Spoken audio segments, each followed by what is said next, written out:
नमस्कार साथियों, Kalyani IAS academy के डिजिटल प्लेटफॉर्म पर आपका हार्दिक स्वागत है।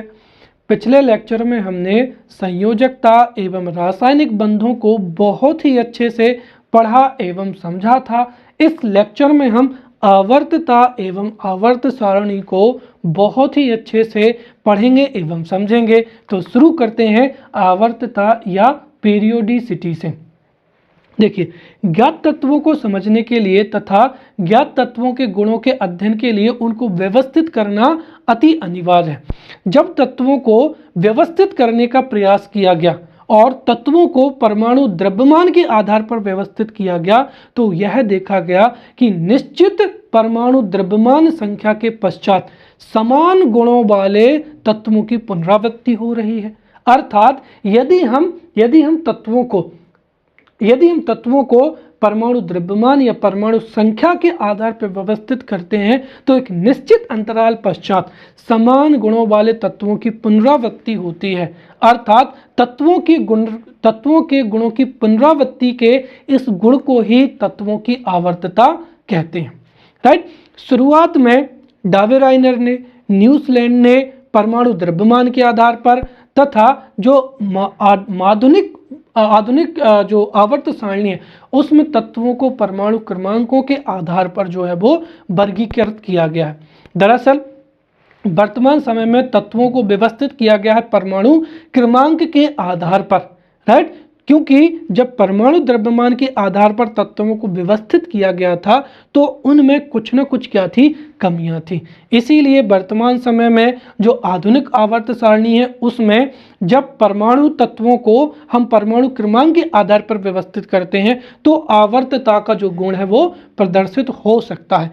इसीलिए अगर हम इसका मेंस में इसकी परिभाषा लिखेंगे, 3 नंबर में जैसे परिभाषा पूछी जाए तो उचित है कि हम यहाँ पर परमाणु द्रव्यमान के जगह पर परमाणु क्रमांक को लिखें। तो हम अगर 3 नंबर में ये प्रश्न पूछा जाता है कि तत्वों की आवर्तता क्या है तो हम सीधा लिख सकते हैं कि तत्वों की आवर्तता का अर्थ है परमाणु क्रमांक के निश्चित अंतराल के बाद तत्वों के गुणों की पुनरावृत्ति को ही क्या कहते हैं, तत्वों की आवर्तता कहते हैं। या फिर हम अन्य शब्दों में लिख सकते हैं कि यदि तत्वों को उनके बढ़ते हुए परमाणु क्रमांक के आधार पर व्यवस्थित किया जाए तो एक निश्चित अंतराल के पश्चात समान गुण वाले तत्वों की क्या होती है, पुनरावृत्ति होती है। और इस विशेषता को अर्थात तत्वों के गुणों की या इसी विशेषता को तत्वों के गुणों की क्या कहते हैं, आवर्तता कहते हैं।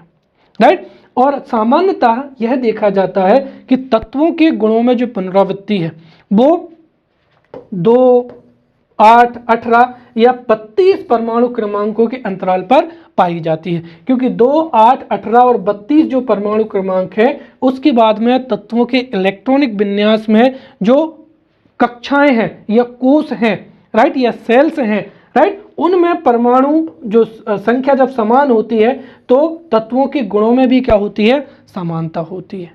राइट। तो हम सीधा कह सकते हैं कि यदि तत्वों को उनके परमाणु क्रमांक के आधार पर बढ़ते हुए क्रम में हम व्यवस्थित करते हैं तो एक निश्चित अंतराल पश्चात जो है समान गुण वाले तत्वों की क्या होती है, पुनरावृत्ति होती है। और तत्वों के इसी गुण को तत्वों के गुणों की आवर्तता कहते हैं। ये हमने यहाँ पर आवर्तता के बारे में यहाँ पर समझ लिया है। राइट। अब हो सकता है कि मुख्य परीक्षा में पूछी जाए कि तत्वों के आवर्तता का क्या कारण है या तत्व आवर्तता या पीरियोडिसिटी का गुण क्यों प्रदर्शित करते हैं। तो ये जो है 5 नंबर में पूछा जा सकता है। तो इसको हम विधिवत जो है यहाँ पर इसका उत्तर देखेंगे कि आखिरकार तत्व क्यों आवर्तता या पीरियोडिसिटी का गुण जो है प्रदर्शित करते हैं। तो इसकी शुरुआत हम यहाँ से जो हमने कुछ बेसिक पिछले लेक्चर में भी आपको मैंने बताया था उससे हम शुरुआत कर सकते हैं कि जो तत्व हैं वो आवर्तता का गुण क्यों प्रदर्शित करते हैं। देखिए, जो किसी भी तत्व के गुण होते हैं वो उनके परमाणुओं के गुण होते हैं और परमाणुओं के गुण उनके इलेक्ट्रॉनिक विन्यास पर क्या करते हैं, निर्भर करते हैं। अर्थात अगर इलेक्ट्रॉनिक विन्यास जो है असमान होगा तो जो परमाणु के गुण है या उस तत्व के गुण है वो भी क्या होंगे, भिन्न भिन्न होंगे। और यदि दो तत्वों का इलेक्ट्रॉनिक विन्यास समान है तो उनके गुण भी क्या होंगे, समान होंगे। और हमें पता है कि देखिए प्रत्येक तत्व का परमाणु क्रमांक और इलेक्ट्रॉनिक जो विन्यास है, राइट, तो प्रत्येक तत्व का परमाणु क्रमांक और इलेक्ट्रॉनिक जो विन्यास है, राइट, इलेक्ट्रॉनिक विन्यास जो है अलग अलग होता है, या एक तत्व का इलेक्ट्रॉनिक विन्यास और परमाणु क्रमांक दूसरे तत्व के परमाणु क्रमांक तथा इलेक्ट्रॉनिक विन्यास से भिन्न होता है। परंतु यदि हम तत्वों को उनके परमाणु क्रमांक के आधार पर उनका इलेक्ट्रॉनिक विन्यास करते हुए लिखते हैं तो हम पाते हैं कि कुछ जो तत्व हैं उनके बाह्य कक्षा में या जो अंतिम कोश होता है वो एस कक्षा होती है, तो कई कक्षकों का कई जो तत्व हैं उनका वाहतम कोश होता है वो पी होता है, राइट। तो इस तरीके से जो है तत्वों को अगर हम परमाणु क्रमांक के आधार पर अगर व्यवस्थित करते हैं तो परमाणु क्रमांक के अनुसार जब उनको व्यवस्थित किया जाता है तो उनके गुणों में पुनरावृत्ति या तो 2, 8, 18 या 32 परमाणु क्रमांकों के अंतराल पर होती है, क्योंकि इन पर जो है समान इलेक्ट्रॉनिक विन्यास वाले जो है समान इलेक्ट्रॉनिक विन्यास प्राप्त होता है और इसी वजह से जो है तत्वों के गुणों में पुनरावृत्ति होती है। तो हम सीधा यहाँ पर ये प्रदर्शित करते हैं कि चूंकि 2, 8, 18 एवं 32 परमाणु क्रमांकों के अंतराल पर जो है समान इलेक्ट्रॉनिक विन्यास प्राप्त होता है, इसी वजह से जैसे 2, 8, 18, 32 परमाणु क्रमांक का अंतराल होता है तो तत्वों के गुणों में भी क्या होती है, पुनरावृत्ति होती है, और यही आवर्तता का क्या है, कारण है, राइट। चलिए अब हम समझते हैं तत्वों का आवर्ती वर्गीकरण, और ये भी बहुत महत्वपूर्ण प्रश्न है कि जो आधुनिक आवर्त सारणी है वो तो बहुत बाद में विकसित हुई है। पहले कई वैज्ञानिकों ने तत्वों को जो है आवर्तता के गुणों के आधार पर व्यवस्थित करने का प्रयास किया है। तो तत्वों का आवर्ती वर्गीकरण को हम यहाँ पर क्रमबद्ध तरीके से समझेंगे, राइट। यह प्रश्न पूछा जा सकता है कि तत्वों का आवर्ती वर्गीकरण कैसे व्यवस्थित हुआ, समझाइए। तो हम यहाँ पर तत्वों का आवर्ती जो है वर्गीकरण को समझते हैं। देखिए अगर हम देखें तो सन 1800 तक केवल और केवल 30 तत्व क्या थे, ज्ञात थे, राइट। तो सन 1800 तक 30 तत्वों का पता चला था, राइट। और इन तत्वों के जो गुण थे वो क्या थे, भिन्न भिन्न थे। जैसे जैसे तत्वों की खोज होती चली गई वैसे वैसे इन तत्वों के बारे में अधिक से अधिक जो जानकारी है वो वैज्ञानिकों के द्वारा जुटाई गई, और इन तत्वों के अध्ययन के लिए, इन तत्वों को समझने के लिए इन तत्वों को जो है वर्गीकृत करना प्रारंभ किया गया। और सबसे शुरू में तत्वों को, जितने भी तत्व थे उनको 2 आधारों पर धातु एवं अधातु के रूप में वर्गीकृत किया गया। तो शुरुआती दौर में तत्वों का जो वर्गीकरण है वो धातु एवं अधातु में वर्गीकृत किया गया। जितने भी तत्व थे उनको धातु एवं अधातु के रूप में वर्गीकृत कर दिया गया। परंतु जैसे जैसे नए तत्वों की खोज होती चली गई और जैसे जैसे तत्वों के गुणों के बारे में जानकारी प्राप्त होती गई, जैसे जैसे ज्ञान बढ़ता गया वैसे वैसे उन्हें वर्गीकृत करने का प्रयास भी और अधिक किया जाने लगा। और इस क्रम में सबसे पहले जो डावे राइनर थे, राइट, जर्मन रसायनज्ञ, सन 1817 में जर्मन रसायनज्ञ वुल्फगांग डावे राइनर ने समान गुणधर्म वाले जो जितने भी तत्व थे उनको व्यवस्थित करने का प्रयास किया। तो यहाँ पर ध्यान रखें, तत्वों को सबसे पहले वर्गीकृत करने का प्रयास सन 1817 में जर्मन वैज्ञानिक डावे राइनर ने किया था, राइट। और उन्होंने तत्वों को 3-3 के जोड़े में, या जिसको हम कहते हैं त्रिक, तो 3-3 तत्व वाले कुछ समूहों को चुना और उन समूहों को क्या कहा गया, त्रिक कहा गया। तो अब हम यहाँ पर डावे राइनर का जो त्रिक है उसको समझते हैं। तो डावे राइनर का त्रिक नियम क्या कहता है, देखिए डावे राइनर के त्रिक नियम के अनुसार जब तत्वों को, 3 तत्वों को, राइट। तो जब तीन तत्वों को, या हम क्या कह सकते हैं, त्रिक को, तो जब तीन तत्वों को या त्रिक को परमाणु द्रव्यमान के आरोही क्रम में व्यवस्थित किया जाता है, तो जो दूसरा वाला तत्व होता है उसका परमाणु द्रव्यमान पहले एवं तीसरे जो तत्व हैं उनके परमाणु द्रव्यमान का लगभग क्या होता है, औसत होता है। और इसे ही डावे-राइनर का त्रिक नियम कहते हैं। जैसे उदाहरण के तौर पर यहाँ पर हम एक जो त्रिक है वो दे सकते हैं, लिथियम, सोडियम और क्या हो जाएगा, पोटेशियम का त्रिक। अगर हम देखें तो लिथियम का जो परमाणु द्रव्यमान है वो 6.76 समथिंग है। तो यहाँ पर औसत रूप से इसका परमाणु जो द्रव्यमान है वो 7 है। सोडियम का कितना हो जाएगा, 23 हो जाएगा। और पोटेशियम का कितना हो जाएगा परमाणु द्रव्यमान, 46 हो जाएगा। अब अगर आप सोडियम का जो परमाणु द्रव्यमान है कितना, 23, अगर आप यहाँ पर लिथियम कितना 7 प्लस का क्या हो जाएगा, पोटेशियम कितना हो जाएगा 39, इन दोनों को जोड़ के यहाँ पर 2 से भाग दे दें, क्योंकि भाई क्या है, लगभग औसत होता है। तो आप पाएंगे कि 7 और 39 कितना हो जाएगा, 46 बटे कितना हो जाएगा 2।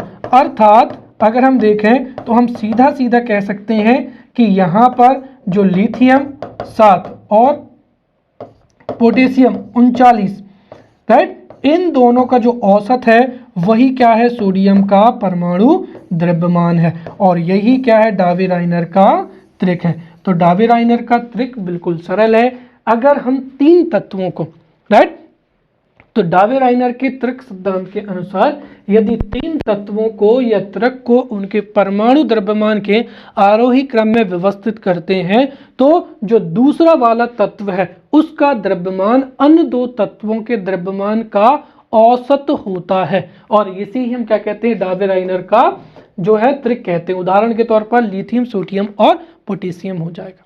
अब हम यहाँ पर डावे-राइनर के जो वर्गीकरण है उसकी सीमाएं देखते हैं, राइट। ये भी कई बार मुख्य परीक्षा में पूछा जा सकता है कि डावे-राइनर के आवर्ती वर्गीकरण की सीमाएं, या इसको ही हम क्या कह सकते हैं कि उसमें क्या क्या कमियां थी। तो डावे-राइनर की जो वर्गीकरण है उसकी सीमाएं या कमियां, पहली तो यही है कि तत्वों के वर्गीकरण की जो त्रिक पद्धति थी यह सफल नहीं हो पाई। क्यों? क्योंकि डावे-राइनर ने केवल तीन तत्वों के त्रिक को ही उस समय जो है पहचान पाए थे, बाकी की सभी तत्वों का वर्गीकरण इस आधार पर नहीं हो पा रहा था। तो इसी वजह से जो वर्गीकरण की यह पद्धति थी यह असफल हो गई थी, क्योंकि इससे जो ज्ञात जितने भी तत्व थे उनमें से कुछ तत्वों के द्वारा ही जो है डावे-राइनर के त्रिक की जो विशेषता है या त्रिक नियम का प्रदर्शन किया जा रहा था।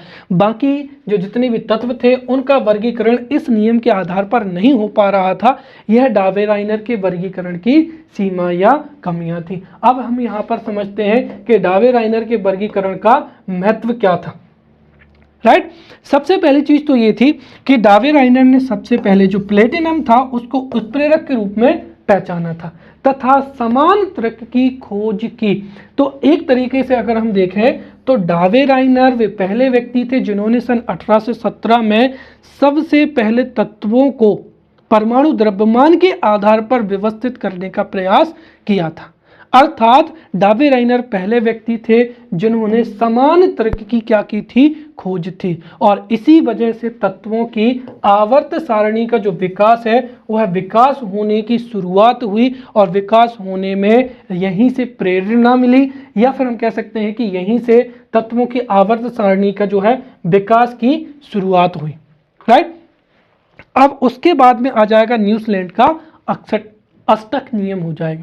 तो जब डावे-राइनर ने तत्वों को परमाणु द्रव्यमान के आधार पर वर्गीकृत किया तो उसके बाद में जो न्यूजीलैंड थे, राइट, न्यूजीलैंड ने भी परमाणु द्रव्यमान के आधार पर तत्वों को वर्गीकृत करने का प्रयास किया।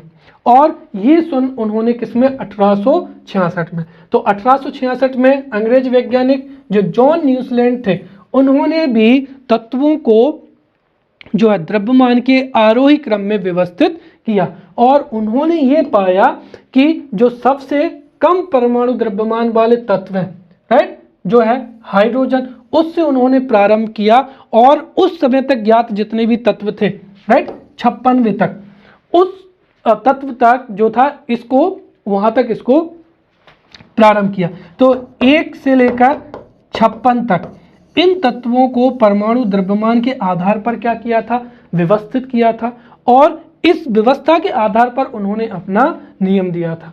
तो डावेराइनर के पश्चात में न्यूजीलैंड का जो है अष्टक नियम आता है, जो कि 1866 में दिया गया था, और ये भी परमाणु द्रव्यमान के आधार पर था।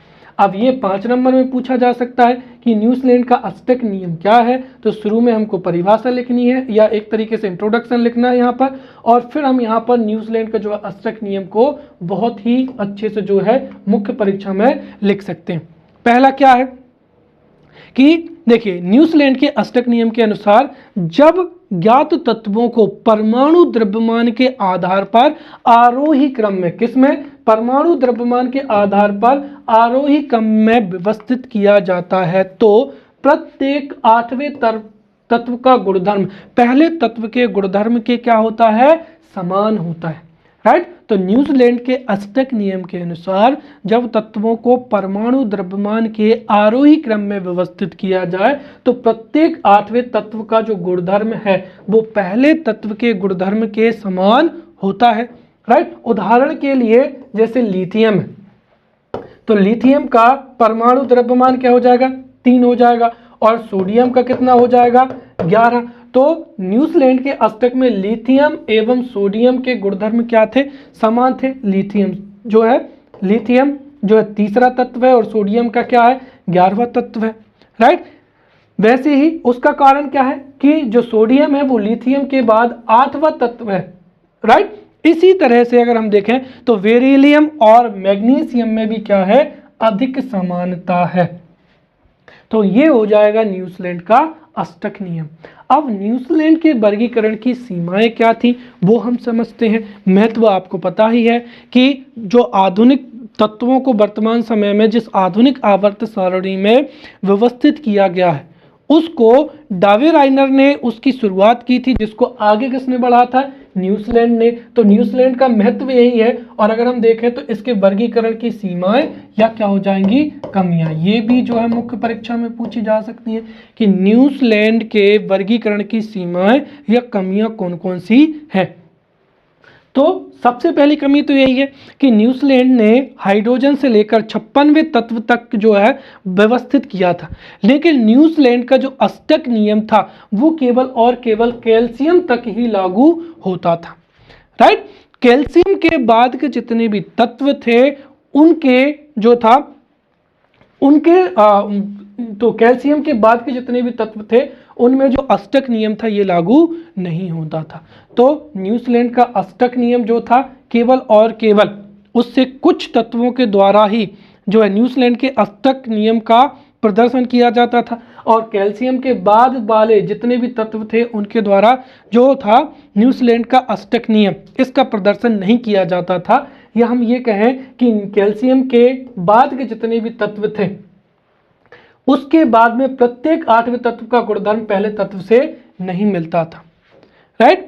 दूसरी चीज यहां पर यह थी कि न्यूजीलैंड ने ये कल्पना की थी कि प्रकृति में केवल और केवल कितने 56 ही तत्व क्या है, विद्यमान है, तथा भविष्य में कोई भी नया तत्व खोजा नहीं जाएगा। इस वजह से जो कई नए तत्वों की जब खोज हुई तो उनको अष्टक सिद्धांत से मेल नहीं पाया गया, राइट। इसके साथ ही अगली कमी क्या थी कि अपनी सारणी में इन तत्वों को समंजित करने के लिए न्यूजीलैंड ने कई बार 2 तत्वों को एक साथ या फिर कई बार असमान तत्वों को एक साथ जो है वो एक वर्ग में जो है रख दिया। ये भी इस तत्व की क्या थी, कमी थी। और इस वजह से हम कह सकते हैं कि भाई कैल्शियम से पहले तक अर्थात न्यूजीलैंड का अष्टक नियम केवल हल्के तत्वों के लिए ही ठीक से हो पाता था। तो ये थी न्यूजीलैंड के वर्गीकरण की सीमा या कमियां। अब हम समझते हैं यहां पर मेंडलीफ का आवर्त नियम, राइट। तो अब हो जाएगा मेंडलीव का आवर्त नियम, और ये 5 नंबर या 11 नंबर में पूछा जा सकता है। राइट। तो तत्वों को व्यवस्थित करने का पहला प्रयास किया था डावेराइनर ने, और उसने परमाणु द्रव्यमान के आधार पर तत्वों को व्यवस्थित किया था, जिसको डावेराइनर का त्रिक नियम कहते हैं। फिर न्यूजीलैंड ने अपना अष्टक नियम दिया, और उसके बाद में अधिक सटीक तरीके से जो है तत्वों को वर्गीकृत किया था मेंडलीव ने। दरअसल मेंडलीव रूसी रसायनज्ञ थे, और इन्होंने ही, जो मेंडलीव ने रूसी रसायनज्ञ थे, और इन्होंने तत्वों का वर्गीकरण किया, और वर्गीकरण स्पष्ट तरीके से किया। इसीलिए इनको तत्वों के वर्गीकरण का जो है मुख्य रूप से श्रेय मेंडलीव को ही दिया जाता है। राइट। और तत्वों को प्रारंभिक रूप में जब व्यवस्थित किया गया था, उसमें मेंडलीव का योगदान बहुत ही अधिक था, और मेंडलीव ने अपनी आवर्त सारणी में सभी तत्वों को उनके मूल गुणधर्म, उनके परमाणु द्रव्यमान और रासायनिक गुणधर्मों में समानता के आधार पर जो था मेंडलीव ने तत्वों को व्यवस्थित किया था। और जब मेंडलीव ने अपना आवर्त नियम दिया था, तब तक ज्ञात तत्वों की संख्या कितनी थी? 63 थी। और मेंडलीव ने परमाणु द्रव्यमान, उनके भौतिक एवं रासायनिक गुणधर्मों के बीच में संबंधों का अध्ययन किया था। इसी वजह से परमाणु द्रव्यमान के आधार पर उन्होंने जो था अपना जो था मेंडलीव का आवर्त नियम दिया था। इसके साथ ही उन्होंने परमाणु द्रव्यमान के साथ साथ उन्होंने ऑक्सीजन एवं हाइड्रोजन के साथ बनने वाले यौगिकों पर भी अपना जो था ध्यान केंद्रित किया था या ध्यान दिया था। उसका कारण क्या था कि ऑक्सीजन एवं हाइड्रोजन ये अत्यंत सक्रिय होती हैं, और ये अधिकांश क्या बनाते हैं? यौगिक बनाते हैं। साथ ही साथ तत्व से जो बनने वाले हाइड्राइड होते हैं और ऑक्साइड के सूत्र हैं, राइट, इनके वर्गीकरण के लिए भी जो है मूल गुणधर्म को माना था। राइट। तो इस तरीके से अगर हम देखें तो तत्वों के आवर्ती वर्गीकरण का जो मुख्य श्रेय है वो मेंडलीव को दिया जाता है, जो कि रूसी वैज्ञानिक थे, और इन्होंने तत्वों के परमाणु द्रव्यमान, राइट, उनके भौतिक एवं रासायनिक गुणधर्मों के मध्य में जो संबंध होता है उसका अध्ययन किया था। और जितने भी 63 ज्ञात तत्व थे, इनके आधार पर मेंडलीव ने अपना आवर्त जो नियम था वो प्रस्तुत किया था। तो हम यहाँ पर मेंडलीव का जो आवर्त नियम है, राइट, पीरियोडिक लॉ, उसको यहाँ पर हम समझते हैं।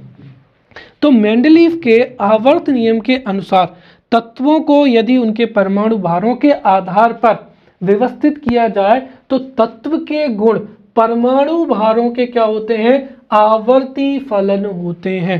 राइट। तो तत्वों के गुण उनके परमाणु भारों के क्या होते हैं? आवर्ती फलन होते हैं। अर्थात यदि तत्वों को उनके परमाणु भार, एटॉमिक वेट के क्रम में व्यवस्थित किया जाए तो, राइट, निश्चित आवर्त के पश्चात तत्वों के जो समान भौतिक एवं रासायनिक गुण वाले जो विभिन्न तत्व हैं वो एक निश्चित अंतराल के बाद में उनकी क्या होती है? पुनरावृत्ति होती है। तो मेंडलीव के आवर्त नियम के अनुसार यदि तत्वों को परमाणु भारों के क्रम में व्यवस्थित किया जाए तो समान भौतिक एवं रासायनिक गुणधर्म वाले तत्वों की एक निश्चित अंतराल पर क्या होती है? पुनरावृत्ति होती है, और इसे ही मेंडलीव का आवर्त नियम कहा जाता है। राइट। मेंडलीव ने अपने आवर्त नियम के आधार पर आवर्त सारणी जो थी बनाई थी। राइट। और मेंडलीव की जो आवर्त सारणी है उसको भी हम समझते हैं। राइट। तो जो मेंडलीव की आवर्त सारणी है इस पर भी 5 नंबर से टिप्पणी पूछी जा सकती है। तो हम पहला पॉइंट तो यही बता सकते हैं कि मेंडलीव की आवर्त सारणी मेंडलीव के आवर्त नियम पर आधारित थी। राइट। और मेंडलीव की आवर्त सारणी में 7 कैसी पंक्तियां थी? क्षैतिज पंक्तियां थी। जैसे ये पूरी की पूरी हो जाएगी तो इन क्षैतिज पंक्तियों को क्या कहा गया था? राइट। तो इन क्षैतिज पंक्तियों को आवर्त कहा गया था या पीरियड्स कहा गया था। साथ ही साथ इस सारणी में ऊर्ध्वाधर, वर्टिकल, इस तरीके से ऐसे, तो जो क्षैतिज पंक्तियां थी उनको क्या कहा गया था? राइट। और ऊर्ध्वाधर को क्या कहा गया था? ग्रुप कहा गया था। राइट। तो ये 2 विशेषताएं हो जाएंगी। यहाँ पर 7 क्षैतिज पंक्तियां थी, राइट, जिन्हें पीरियड्स कहा गया, और ऊर्ध्वाधर स्तंभ को समूह कहा गया। और मेंडलीव ने तब तक जो ज्ञात 63 तत्व थे उनको अपनी आवर्त सारणी में रखा, साथ ही साथ भविष्य में और खोजे जाने वाले तत्वों के लिए रिक्त स्थान भी छोड़ा। राइट और तथा उन तत्वों के लिए स्थान भी छोड़ा जिनका अस्तित्व उस समय पर जो है अनुमान किया गया था। राइट तो ये जो है मेंडलीव की आवर्त सारणी है। इसमें 63 तत्वों को, इसमें 63 तत्वों को 7 जो थी क्षैतिज पंक्तियां, जिनको हम क्या कहते हैं, ग्रुप कहते हैं। तो इसमें 63 तत्वों को 7 ग्रुप में जो है मेंडलीव ने क्या किया था, व्यवस्थित रूप से जमाया था। तो ये हो जाएंगे, क्या हो जाएंगे यहाँ पर आवर्त सारणी में जो क्षैतिज पंक्तियां हैं इस तरीके की, ये हो जाएंगी यहाँ पर क्या, पीरियड्स हो जाएंगे। और ये यहाँ पर क्या हो जाएंगे, ऊपर से नीचे क्या हो जाएंगे, ग्रुप हो जाएंगे। तो मेंडलीव ने 63 तत्वों को जो थी 7 पंक्तियां या 7 पीरियड्स में तथा ग्रुप में जो किया था, क्या किया था, वर्गीकृत किया था। राइट अब जो मेंडलीव की आवर्त सारणी की सबसे पहले हम यहाँ पर समझते हैं क्या उपलब्धियां। जैसे अगर प्रश्न पूछा जाता है कि मेंडलीव की आवर्त सारणी की जो है विशेषताएं लिखिए, और अगर 11 नंबर में ही प्रश्न पूछ लिया जाता है कि मेंडलीव की आवर्त सारणी क्या है, इसको विधिवत तरीके से समझाइए। तो शुरुआत में हम मेंडलीव का आवर्त नियम बताएंगे, उस आवर्त नियम के आधार पर मेंडलीव की आवर्त सारणी की जो कुछ जानकारी प्रस्तुत करेंगे। उसके बाद में मेंडलीव की आवर्त सारणी की जो उपलब्धियां हैं उनको दर्शाएंगे। तो मेंडलीव की आवर्त सारणी की उपलब्धियां क्या थी, पहली तो यही थी कि समान गुणधर्म वाले तत्व जो है समान समूह में रखे गए। इससे तत्वों को समझने में और उनके गुणों को अध्ययन करने में काफी आसानी हुई। साथ ही साथ जो जितनी भी उत्कृष्ट गैसें थी, जैसे हीलियम है, नियॉन है, राइट, आर्गन हो जाएगी, जब खोज हुई तो पिछली जो भी व्यवस्था थी उसको बिना ही छेड़े, राइट, ये उसमें परिवर्तन किए गए, उनको नए समूह में जो है समायोजित किया जा सका। साथ ही साथ इसकी एक और उपलब्धि थी कि मेंडलीव ने अपनी आवर्त सारणी में जो भविष्य में जिन तत्वों की खोज की जाएगी, राइट, उनके लिए भी स्थान छोड़ा, अर्थात नए तत्वों की जो कि संभावना इस सारणी के द्वारा व्यक्त की गई थी। अब जो मेंडलीव की आवर्त सारणी है उसमें कुछ दोष हैं, हम वो पढ़ेंगे। तो ये जो प्रश्न है ये अपने आप में 5 नंबर में पूछा जा सकता है कि मेंडलीव की आवर्त सारणी के दोष क्या क्या थे। तो मेंडलीव के आवर्त सारणी के दोषों को हम क्रम से एक एक करके समझेंगे। सबसे पहला तो यही था कि मेंडलीव की आवर्त सारणी में हाइड्रोजन को नियत स्थान नहीं दिया गया था, अर्थात वह किस पीरियड में है और किस ग्रुप में है ये निर्धारित नहीं किया गया था। तो हाइड्रोजन को नियत स्थान जो है मेंडलीव की आवर्त सारणी में नहीं दिया गया था। जो मेंडलीव की आवर्त सारणी थी उसका जो दूसरा हम कह सकते हैं कि कमी या दूसरी जो सबसे बड़ी दोष था वो था समस्थानिक। देखिए समस्थानिकों को मैंने पहले भी बताया है कि ऐसे तत्व जिनके परमाणु क्रमांक क्या होते हैं, समान होते हैं, परंतु जिनके परमाणु द्रव्यमान क्या होते हैं, अलग अलग होते हैं, राइट। तो परमाणु द्रव्यमान जिनके अलग अलग होते हैं उनको क्या कहते हैं, हम समस्थानिक कहते हैं, राइट। अब चूंकि है क्या कि समस्थानिकों के जो गुण है, रासायनिक गुण है, वो एक समान होते हैं, परंतु समस्थानिकों के परमाणु क्रमांक तो समान होते हैं, परंतु परमाणु द्रव्यमान क्या होता है, अलग अलग होता है। इसी वजह से समस्थानों के गुणधर्म समान होने के पश्चात भी मेंडलीव ने उन्हें या समस्थानिकों को आवर्त सारणी में अलग अलग रखा, राइट। इस वजह से समान गुणधर्म वाले तत्व जो हैं वो अलग अलग जगह पर व्यवस्थित किए गए। साथ ही साथ जो समभारिक तत्व हैं, राइट, जिनके अलग अलग क्या होते हैं, रासायनिक गुणधर्म होते हैं, राइट, उनको मेंडलीव की आवर्त सारणी में एक ही स्थान पर रखा गया, राइट। तो अगर हम देखें तो मेंडलीव के आवर्त के नियम के अनुसार समस्थानिक जिनके रासायनिक गुण समान होते हैं, राइट, उनको अगर हम परमाणु द्रव्यमान के अनुसार रखेंगे तो समान रासायनिक गुणधर्म वाले जो तत्व हैं वो अलग अलग स्थानों पर रखे जाएंगे। वहीं पर जो समभारिक हैं जिनका परमाणु भार, राइट, या द्रव्यमान अलग अलग होता है, वो सभी आवर्त सारणी में एक ही स्थान पर आएंगे। ये मेंडलीव की आवर्त सारणी का सबसे महत्वपूर्ण दोष था। साथ ही साथ इस आवर्त सारणी में कुछ भिन्न गुणों वाले तत्वों को एक साथ रखा गया, जैसे क्षार धातुएं, लिथियम, सोडियम, पोटेशियम अत्यधिक क्रियाशील हैं, जिन्हें अल्प क्रियाशील मृदा धातुओं के साथ में रखा गया।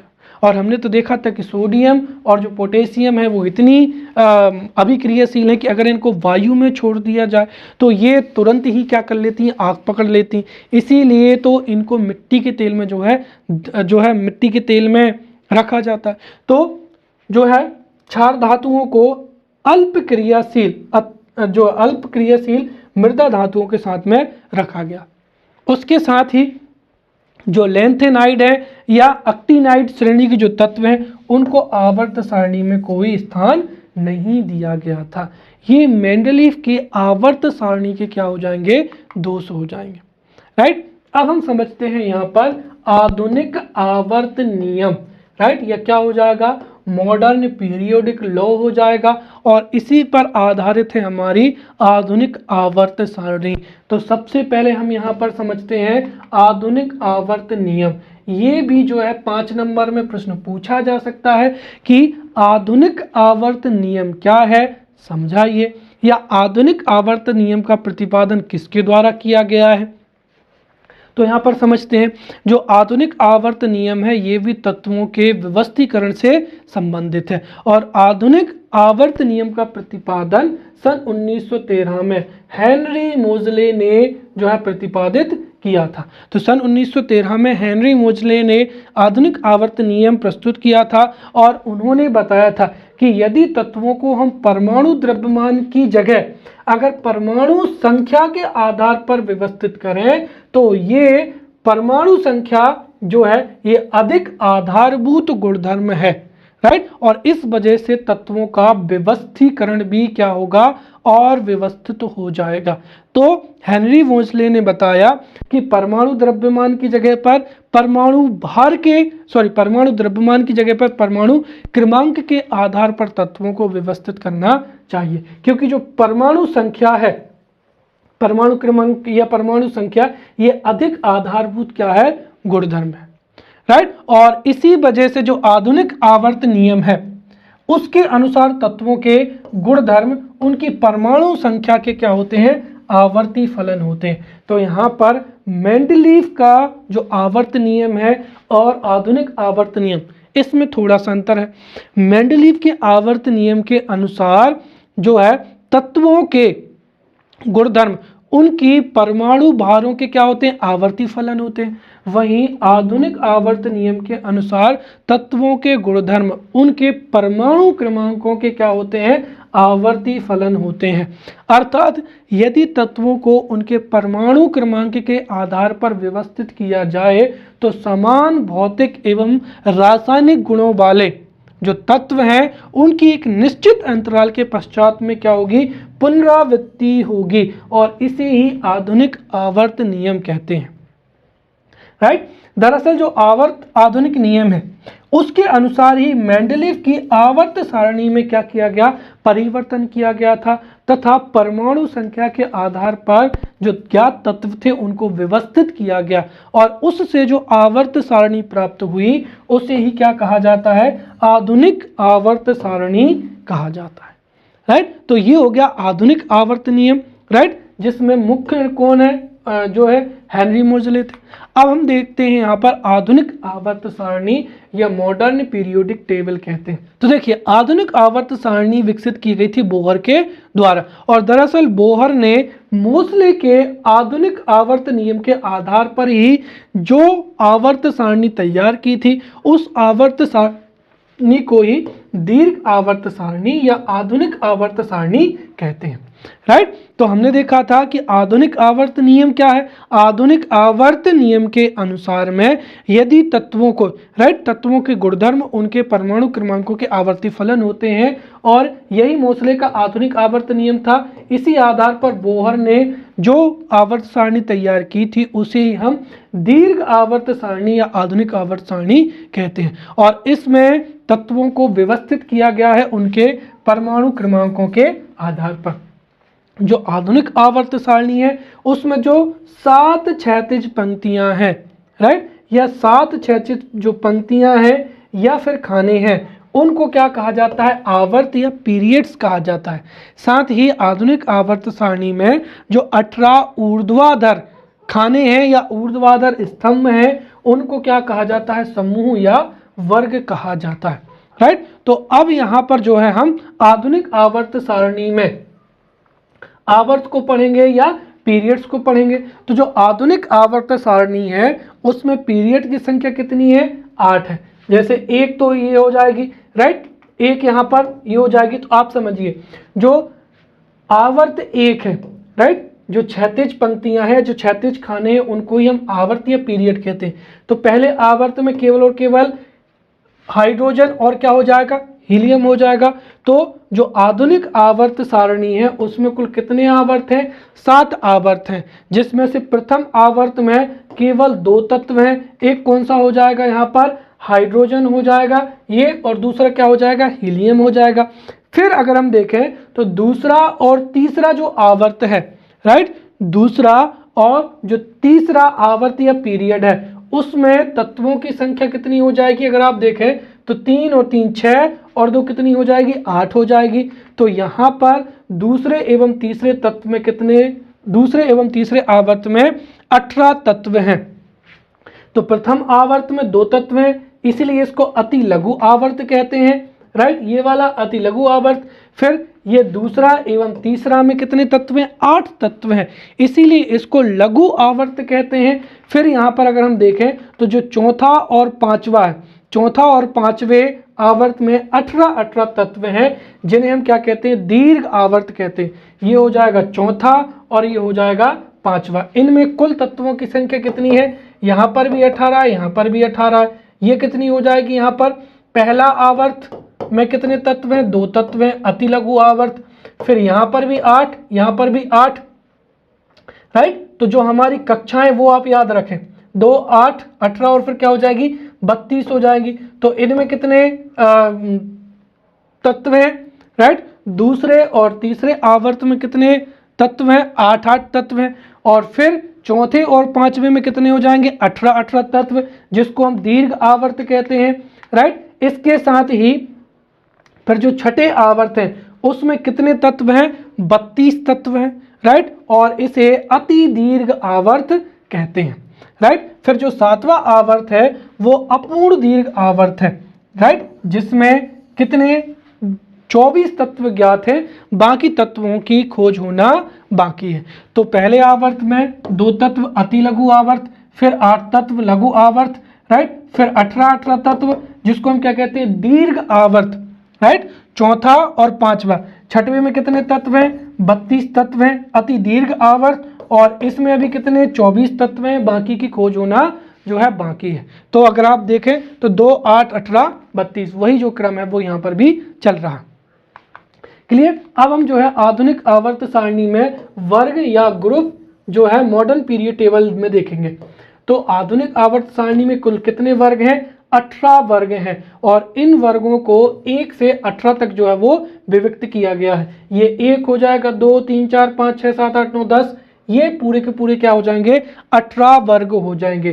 तो आधुनिक आवर्त सारणी में वर्गों की जो संख्या है या ग्रुप की वो कितनी हो जाएगी? 1 से लेकर क्या हो जाएगी? 18 तक हो जाएगी, राइट। अब जो प्रत्येक वर्ग में जो भी तत्व रखे गए उनका इलेक्ट्रॉनिक विन्यास क्या होता है? समान होता है। इसलिए अगर आप देखें तो यहाँ पर देखिए क्या लिखा है? 2s1, फिर यहाँ पर क्या लिखा? 3s1, यहाँ पर क्या लिखा? 4s1, 5s1, 6s1, और ये क्या हो जाएगा? 7s1 हो जाएगा। अगर हम इलेक्ट्रॉनिक विन्यास लिखते हैं तो इन सभी तत्वों का जो है इलेक्ट्रॉनिक विन्यास जो है क्या होता है? लगभग क्या होता है? समान होता है, क्योंकि इसके अंत में जो है, अंत में 72 कक्षा में एक ही इलेक्ट्रॉन बचता है। यहाँ पर इलेक्ट्रॉनिक संख्या कितनी है? 2 है। यहाँ पर जो है इस तरीके से फिर जो है पूरी की पूरी व्यवस्था दी गई है, राइट। साथ ही साथ जो इलेक्ट्रॉनिक विन्यास है उसके आधार पर इस इस पूरे के पूरे जो है इसको कितने 4 समुदाय में वर्गीकृत किया गया है। पहला क्या हो जाएगा एस ब्लॉक के तत्व, फिर क्या हो जाएगा पी ब्लॉक के तत्व, फिर क्या हो जाएगा डी ब्लॉक के तत्व और एफ ब्लॉक के तत्व।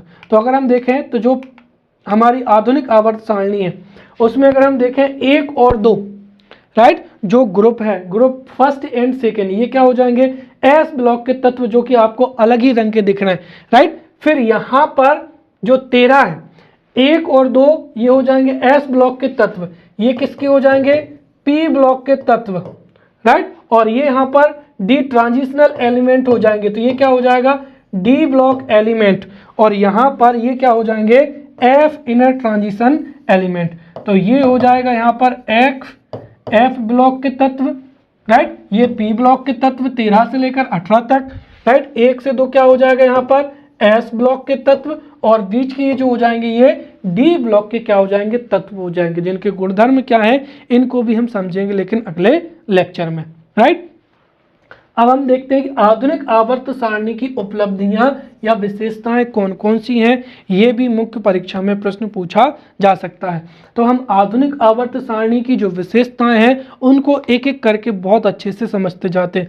तो पहली विशेषता तो यही है कि मेंडलीव की आवर्त सारणी में जो भी कमियां थीं उन सभी कमियों को आधुनिक आवर्त सारणी के द्वारा दूर कर दिया गया है।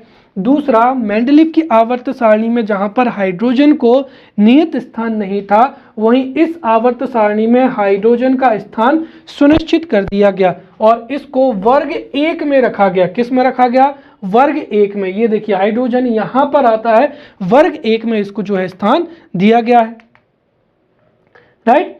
फिर अगला क्या हो जाएगा, इस आवर्त सारणी में जो है धातु एवं अधातुओं को क्या रखा गया है अलग रखा गया है, राइट। अगर आप देखें तो यहाँ पर ये जो एस ब्लॉक तत्व हो जाएगा, डी ब्लॉक तत्व हो जाएगा, ये सभी जो हैं 91 क्या हो जाएंगी धातुएं हो जाएंगी, राइट। यहाँ पर अगर आप ये देखें ये इस तरीके से, तो ये क्या है यहाँ पर आपको उपधातुएं मिलेंगी, राइट, सिलिकॉन जर्मेनियम, राइट, ये क्या हो जाएंगी उपधातुएं हो जाएंगी, और इनके ऊपर जो जितनी भी हैं ये क्या हो जाएंगी यहाँ पर अधातुएं हो जाएंगी। तो ये धातुएं, ये यहाँ पर उपधातुएं, और यहाँ पर क्या हो जाएंगी अधातुएं हो जाएंगी। अर्थात इस आवर्त सारणी में धातु एवं अधातुओं को पृथक रखा गया है। साथ ही साथ ये जो आधुनिक आवर्त सारणी है ये परमाणु क्रमांक के आधार पर है, और परमाणु क्रमांक के आधार पर है तो जाहिर सी बात है समस्थानिकों को एक ही जगह पर रखा जाएगा, और एक ही जगह पर रखा जाएगा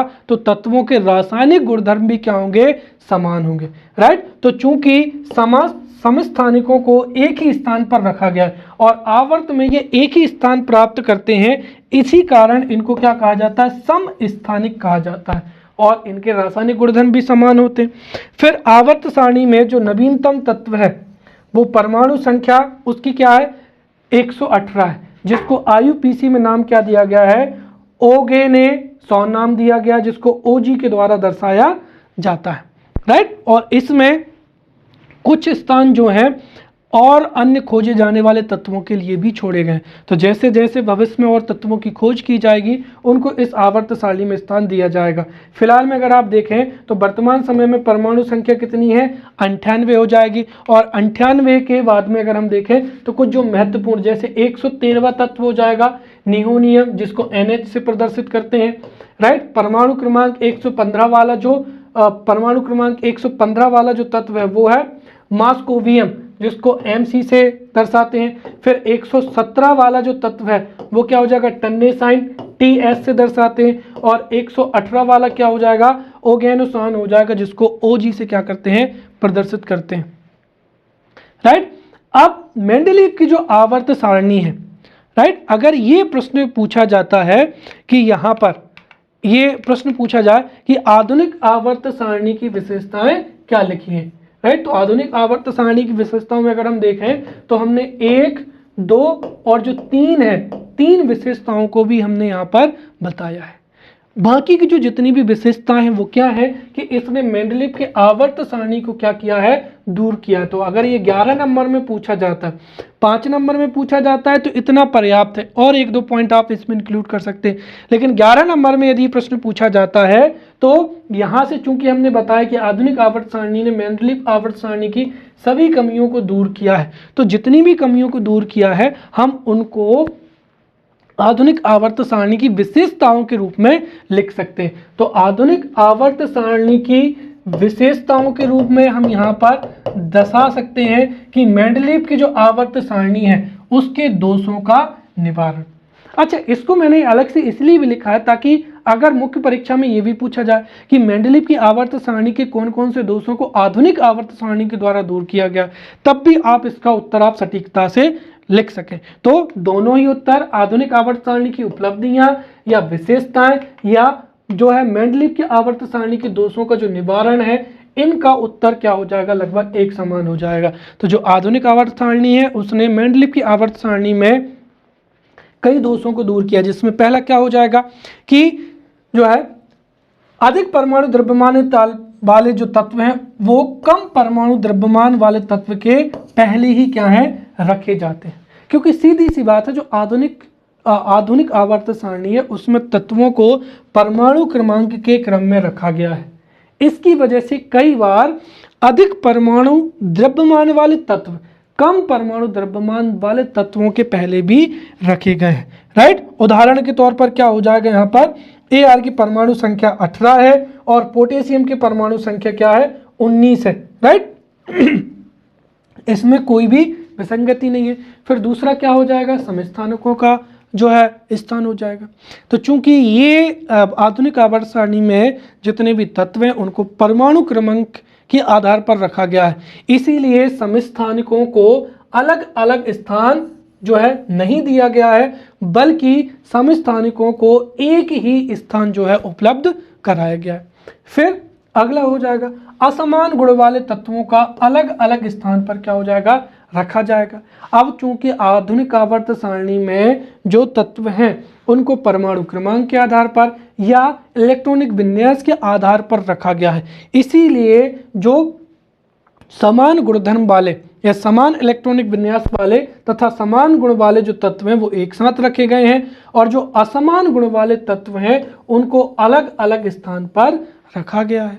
उदाहरण के तौर पर जो आधुनिक आवर्त सारणी है उसमें असमान गुण वाले तत्वों को अलग अलग रखा गया, जैसे लिथियम, सोडियम और पोटेशियम। इसको मैंने बताया था कि मेंडलीव की आवर्त सारणी में लिथियम, सोडियम और पोटेशियम ये बहुत ही अधिक क्या है, अभिक्रियाशील है। वहीं पर तांबा हो जाएगा, चांदी हो जाएंगी जो कि कम क्रियाशील है, तो इनको अलग अलग कर दिया गया है, राइट। यहाँ पर उपवर्ग 1A के जो वर्ग 1 में लिथियम, सोडियम, पोटेशियम ये अत्यधिक अभिक्रियाशील धातु हैं, इनको रखा गया है। और जो है वर्ग 11 में जो है Cu और Ag को रखा गया।